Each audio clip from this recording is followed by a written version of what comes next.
Oi, galera! Tô de volta hoje para finalmente a gente falar sobre permacultura. Para começo de conversa, algumas pessoas nunca ouviram falar essa expressão, né, essa palavra, permacultura. Falando, nossa, permacultura, nunca ouvi falar o que é isso. Então, a palavra permacultura é a junção de outras duas palavras, cultura permanente, né? Permanente e cultura, cultura permanente, cultura da permanência. Mas o que é isso, né? O que é que está por trás dessa palavra? Então vamos voltar lá para o comecinho. Na década de 1970, a Austrália estava atravessando um momento de crise ambiental. Começava aquele processo de degradação das florestas, né, queimadas das florestas para a implementação da agricultura em larga escala, né, aqueles vastos campos de monocultura. E dois pesquisadores, David Hogan e o Bill Mollison, eles assistindo esse cenário de degradação assim, estarrecidos, eles pensaram, não, tem alguma coisa estranha, né? Porque a natureza consegue prover alimento de maneira equilibrada, de maneira ela continua íntegra. E o homem agora inventou essa associação entre destruição da natureza e a geração, né, a produção dos alimentos. Então vamos fazer o seguinte, vamos dar uma olhadinha como é que a natureza faz isso, né? Como é que a natureza provê alimento e continua bem, e vamos copiar esses padrões. E aí vamos pegar um exemplo, vamos fazer isso aqui na floresta amazônica. A gente chega na floresta amazônica, a gente vê que a floresta ela sustenta centenas de milhares de vidas, né? A floresta é a floresta mais mega biodiversa do mundo. Então ela sustenta desde seres microscópicos até mamíferos de grande porte. A gente vê as imagens daquelas árvores centenárias, portentosas, e a gente não ouve falar que a floresta está esgotada, que a floresta está exaurida, né? Muito pelo contrário, a floresta sustenta inclusive populações humanas, né? Os indígenas, os ribeirinhos, e continua plena, linda, muito bem, né? Maravilhosa ela.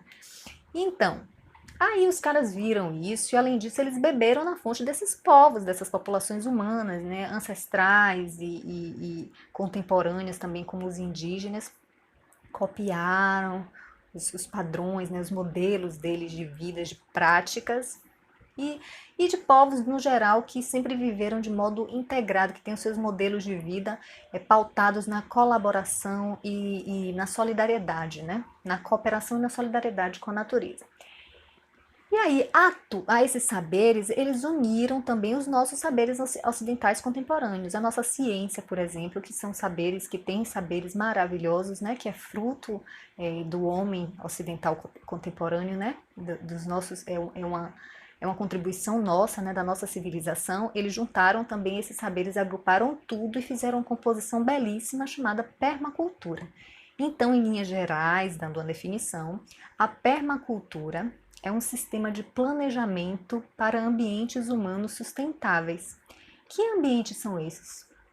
Pode ser um jardim, uma cidade, um bairro, uma aldeia, uma vila. Aí fica a critério do freguês, tá? Pode ser aplicado em qualquer ambiente de escala humana, contanto que seja socialmente justo, financeiramente viável e ambientalmente sustentável.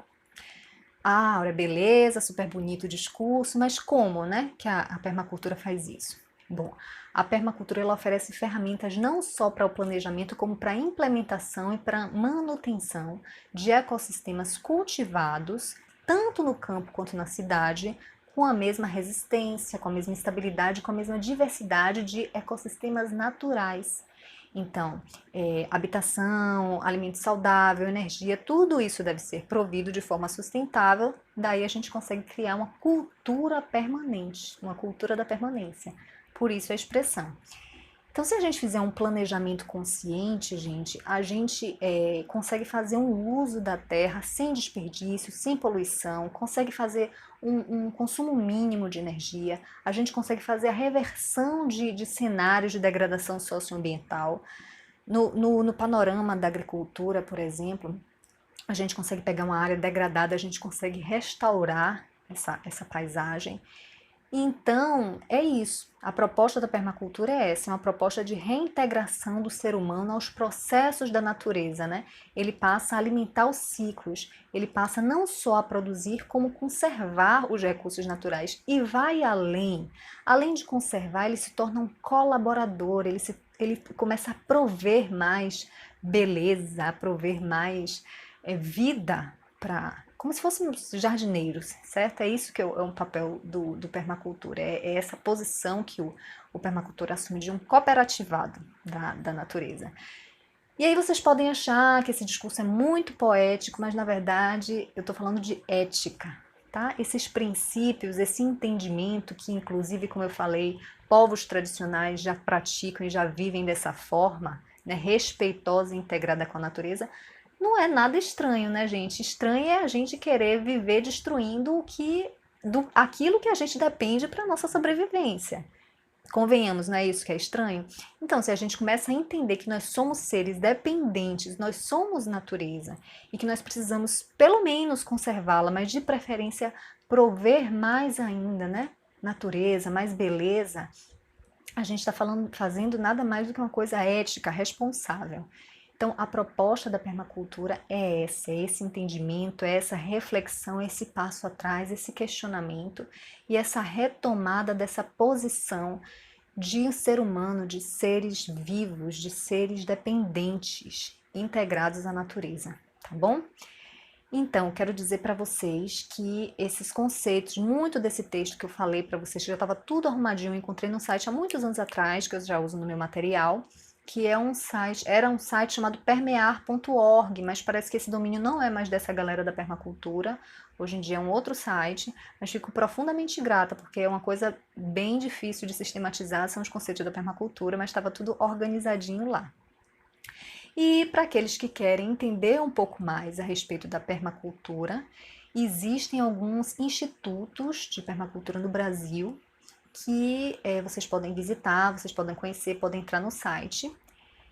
E existe um curso chamado PDC, que é o curso básico da permacultura. Nele vocês veem as grandes áreas que são contempladas na permacultura, como habitação, alimentação, cultivo da terra, bioconstrução, né, habitações sustentáveis, o manejo o gerenciamento, a gestão dos recursos hídricos e da energia, tudo isso é contemplado no panorama geral, que geralmente dura 9 dias, que é esse PDC. Então, se vocês tiverem interesse em fazer esse curso, ele geralmente é oferecido umas 2 vezes por ano nesses institutos. Eu vou citar aqui alguns nomes de alguns institutos.